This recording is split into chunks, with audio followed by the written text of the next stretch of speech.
चले मित्र, अब मैं तुम्हें कुछ और गुण एवं ज्ञान से भरे प्राकृतिक उपहारों से परिचित करवाता हूँ। आओ।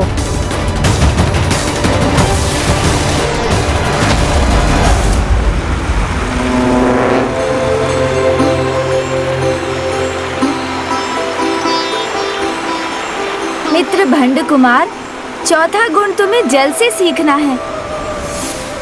जल के समान परिस्थिति के अनुरूप स्वयं को किसी भी आकार में ढालकर अपने मार्ग की बाधाओं पर विजय पाकर निरंतर अपने लक्ष्य की ओर बढ़ना सीखो और दूसरों की मलिनता को दूर कर उन्हें पवित्र करना भी सीखो।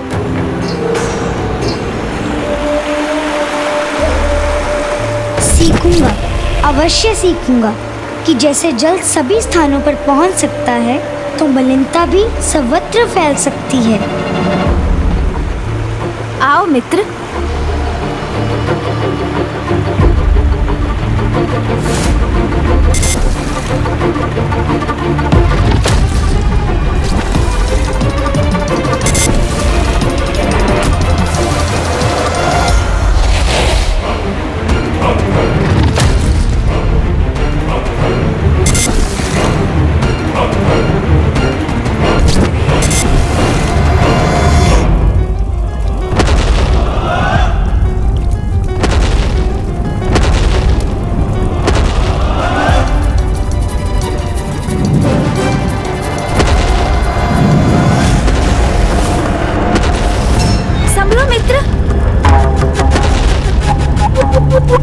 मित्र भंड कुमार, भयभीत मत हो, मैं हूँ ना तुम्हारे साथ।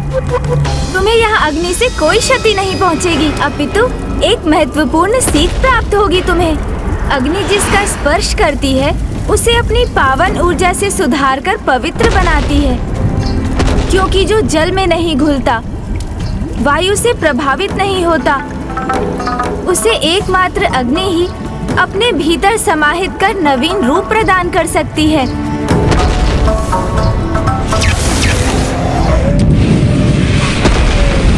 नहीं मित्र, आपकी ये सीख भी उचित नहीं, क्योंकि अग्नि तो यही सिखाती है कि जो भी तुम्हारे निकट आने का दुस्साहस करे उसे भस्म कर उसका अस्तित्व ही मिटा दो।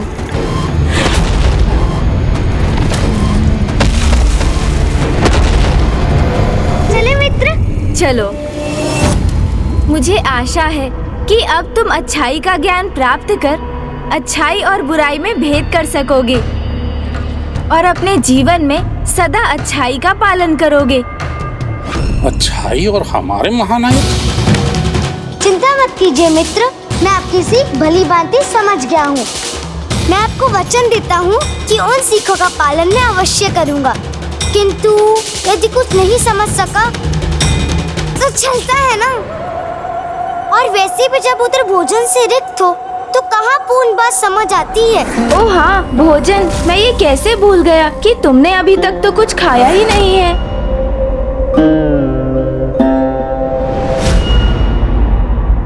वहाँ देखो मित्र, वहाँ तुम्हारे लिए पर्याप्त आहार है।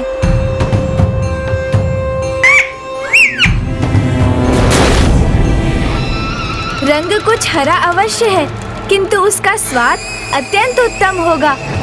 आहार, स्वादिष्ट तो अवश्य होगा ये, और मुझे इसके हरे रंग से कोई समस्या नहीं है। मुझे तो ये अत्यंत रसभरा भी प्रतीत हो रहा है। तो फिर प्रतीक्षा क्यों करें? वैसे भी वो वृक्ष से पृथक होने ही जा रहा है, तो उसे शीघ्र प्राप्त करना चाहिए हमें।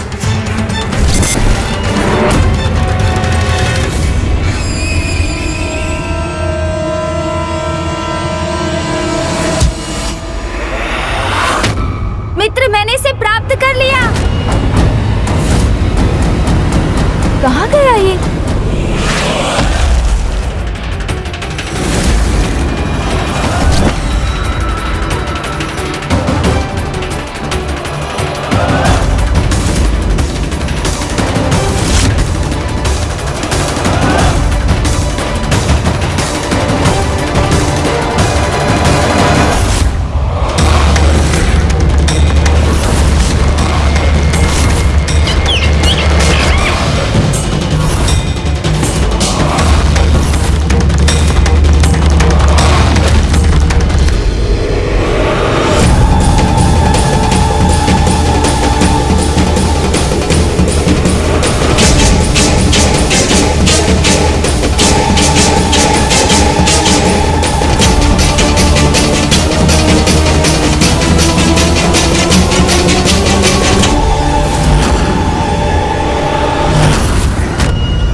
मैंने तो अपना आहार ही प्राप्त किया।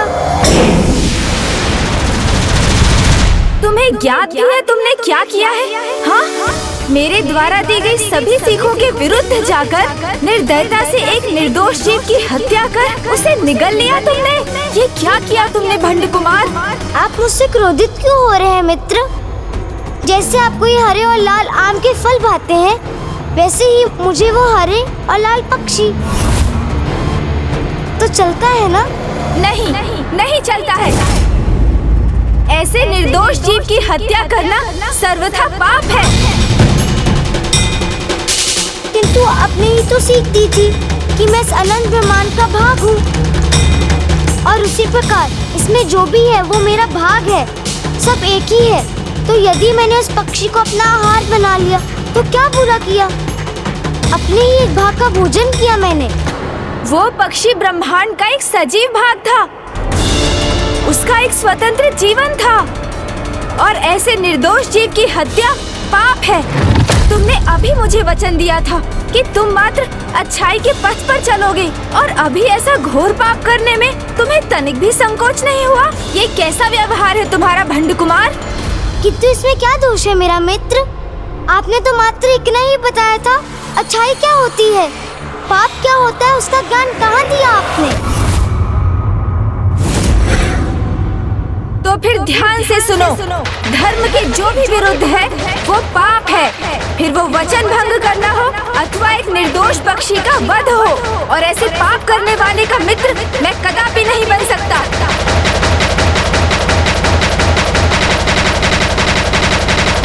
मित्र, मैं भी कहाँ किसी का शत्रु बनना चाहता हूँ। मुझे तो सबसे बड़ा शत्रु बनना है, महाशत्रु, अजात शत्रु।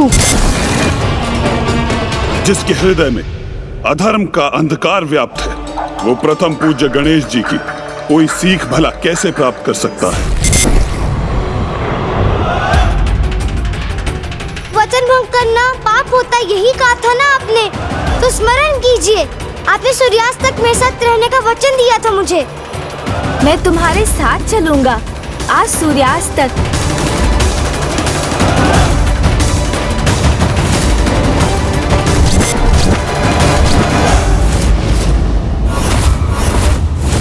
आपने सत्य ही कहा था स्वामी। ऐसा कुटिल कपटी धूर्त ना कभी हुआ था और ना ही कभी होगा। अब बहुत अज्ञानी हूँ ना मैं, इसलिए मुझसे ये पाप हो गया। किंतु आप ही बताइए, यदि आपके मित्र को सबको धीरे धीरे समझ आता है तो क्या आप उसका त्याग कर देंगे? उस पाप से बचने का क्या उपाय है, ये नहीं समझाएंगे उसे?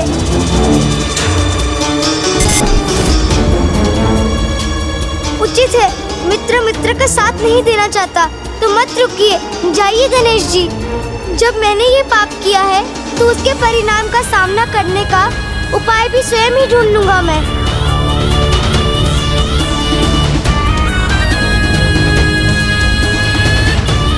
पाप का फल दंड होता है, दंड होता है।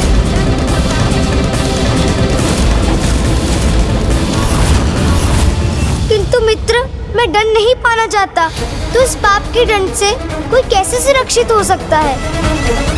बताइए ना मित्र। उसका तो एक ही उपाय है, पाप का प्रायश्चित। प्रायश्चित? हाँ, प्रायश्चित भंड कुमार। सर्वप्रथम अपने पाप को स्वीकार कर क्षमा याचना करो। ये प्रायश्चित का प्रथम चरण है।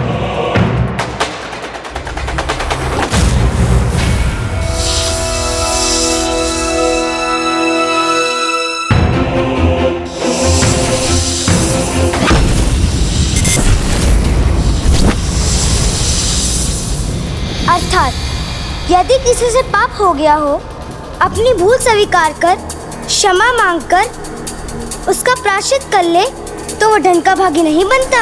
हाँ, भूल स्वीकार कर क्षमा याचना करने से दंड नहीं, क्षमा दान प्राप्त होता है।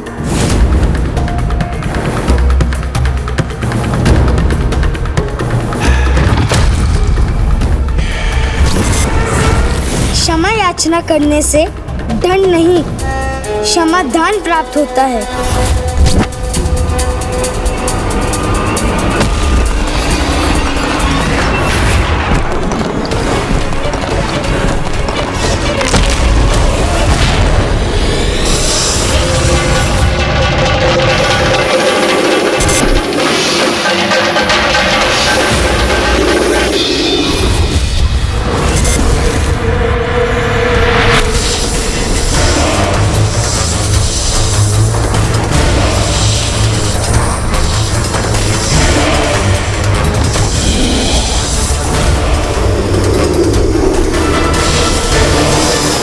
क्षमा नागदेव, क्षमा, मुझसे भूल हुई है।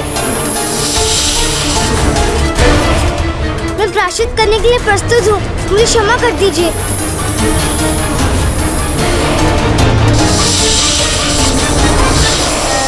मुझे विश्वास नहीं हो रहा कि मेरी प्रत्येक सीख का अनुचित अर्थ ही निकाल लेता है। कदाचित इस भंड कुमार को सुधारने का प्रयास करना मेरी भूल थी। मित्र, मेरी विचार से भूल मुझसे नहीं, आपसे हुई है। देखिए, मैं तो क्षमा याचना कर रहा हूँ, फिर भी ये नाग मुझे क्षमा करने के लिए तैयार नहीं। ये तो क्रोध से फुफकार रहे हैं मुझ पर। इसकी दुष्टता की कोई सीमा भी है अथवा नहीं। अच्छा रुकिए, मैं एक बार और क्षमा याचना करता हूँ। मुझे बहुत बालक से भूल होगी नागदेव, इसलिए शांत हो जाइए। मैं तो मात्र एक नहीं देखना चाहता था, जो शिक्षा मेरे मित्र गणेश जी ने दी है वो उचित है या नहीं। कृपया करके मुझे क्षमा कर दीजिए।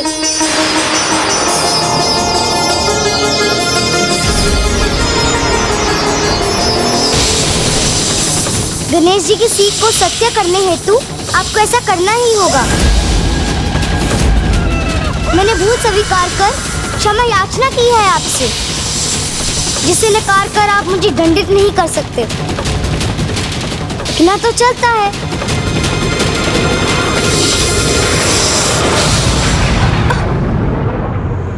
गणेश जी की सीख को सत्य करने गणेश जी की सीख को सत्य करना ही होगा। आपको ऐसा करना ही होगा।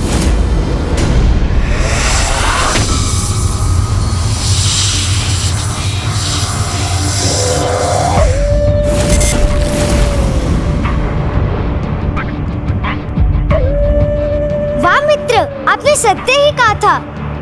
पाप होने पर क्षमा मांग लो तो क्षमादान मिलता है, दंड नहीं। तो पाप हो भी जाए तो चलता है। कदापि नहीं, कदापि नहीं, कदापि नहीं, कदापि नहीं, कदापि नहीं। अपनी इच्छा से किया गया पाप मात्र पाप नहीं, आसुरी प्रवृत्ति का परिचय देता है। और मुझे नहीं ज्ञात था कि मैं एक मित्र नहीं, दुष्टता का ही सृजन कर रहा हूँ। मैंने तुम्हें अब तक जो भी शिक्षाएं प्रदान की, तुमने सभी का विपरीत अर्थ समझा, जो सर्वथा अनुचित है। इसलिए अब मैं प्रस्थान करता हूँ।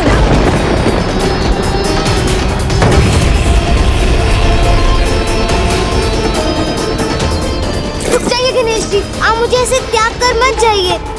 मैं वही सीख रहा हूँ जो मैं समझ पा रहा हूँ। मैं एक ही दिवस में सब कुछ कैसे सीख सकता हूँ? कुछ भूल तो चलती है ना। मित्र, आपके भी तो जीवन के आरंभ में आपसे भी तो कोई भूल हुई होगी। वस्त्र के स्थान पर पशु चर्म से अपना तन ढकते हैं। रहने के लिए कोई घर नहीं। नाम पूछो तो कहते हैं सभी नाम मेरे हैं। अब ऐसी बात करने वाले को बेरुपया नहीं तो और क्या कहूँ? और क्या कहूँ? और क्या कहूँ?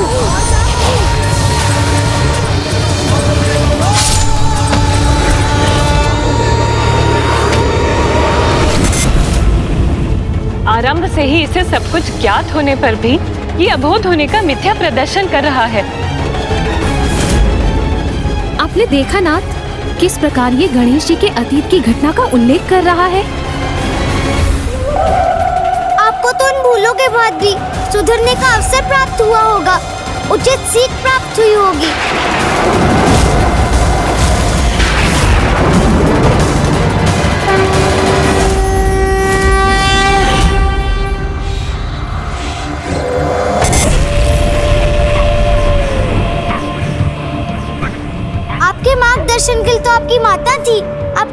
अविनाशी थे, आपका परिवार था और ग्रह था, और आपके लिए सीखना समझना कठिन कहाँ रहा होगा। किंतु मेरे पास आपके अतिरिक्त और कोई भी नहीं है। भस्म से एक निर्जन स्थान पर उत्पन्न हुआ हूँ मैं। कदाचित इसलिए दुर्बुद्धि से ग्रस्त हूँ, किंतु आपका जन्म तो किसी अत्यंत पवित्र स्थान पे हुआ होगा, जो ज्ञान का सरोवर होगा, अच्छाई का ही स्तोत्र होगा।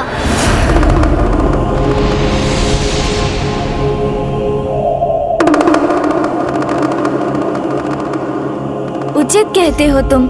जहाँ ज्ञान की गंगा बहती है, जो ब्रह्मांड के सभी स्थानों में सर्वाधिक पवित्र स्थान है, जहाँ मेरे पिता का निवास है, मेरा निवास है, कदाचित वहीं जाकर तुम्हें सुबुद्धि प्राप्त होगी।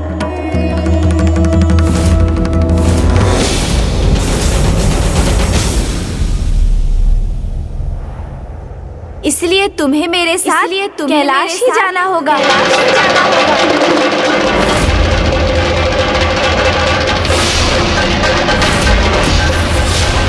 धन्यवाद मित्र, धन्यवाद।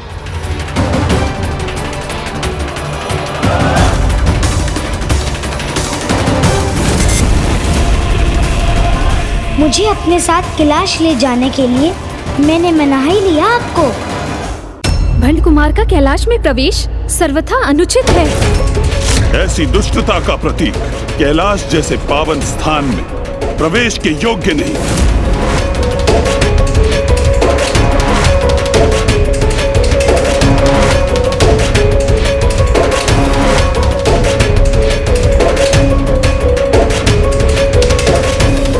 रुको भंड कुमार,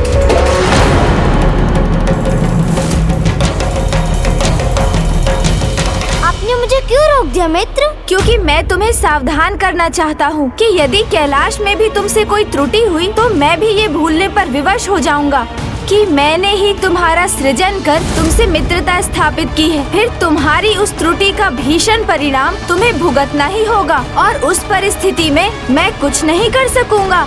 आप ही ने तो कहा था ये महादेव का स्थान है, तो यहाँ कोई भूल, कोई धृष्टता कैसे हो सकती है मुझसे? किंतु यदि छोटी से त्रुटि कर भी बैठूं, तो मित्र मान के क्षमा कर दीजिएगा।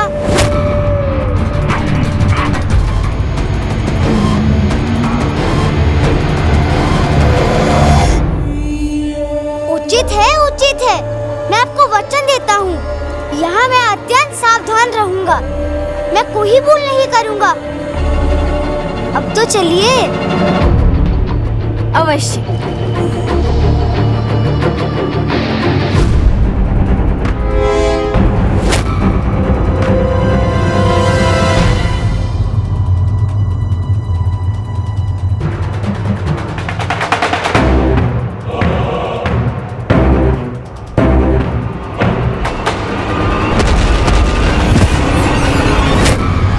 ये क्या हुआ? ये कैसी अदृश्य शक्ति है जिसने मुझे पीछे फेंक दिया?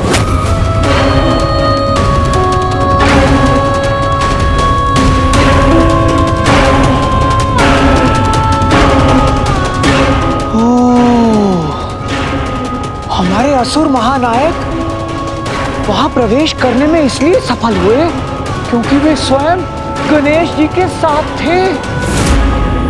किंतु उस पवित्र सकारात्मक ऊर्जा से परिपूर्ण कैलाश में प्रवेश करने का अवसर हमें कहाँ प्राप्त होगा? उस कैलाश में हमारा प्रवेश तो वर्जित है। हम तीनों को तो यहीं रहकर प्रतीक्षा करनी होगी। तो तुम मेरे आहत होने की प्रतीक्षा कर रहे थे, पूर्व में सूचित नहीं कर सकते थे?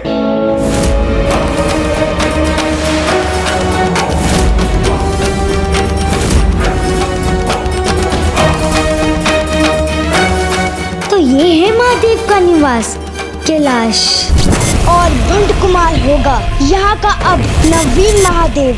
क्षमा करना सरल हृदय व्यक्तित्व का गुण अवश्य है, किंतु मनुष्य को स्वयं के विवेक से ये अवश्य देखना चाहिए कि वो किस प्रकार की भूल को क्षमा दान दे रहा है।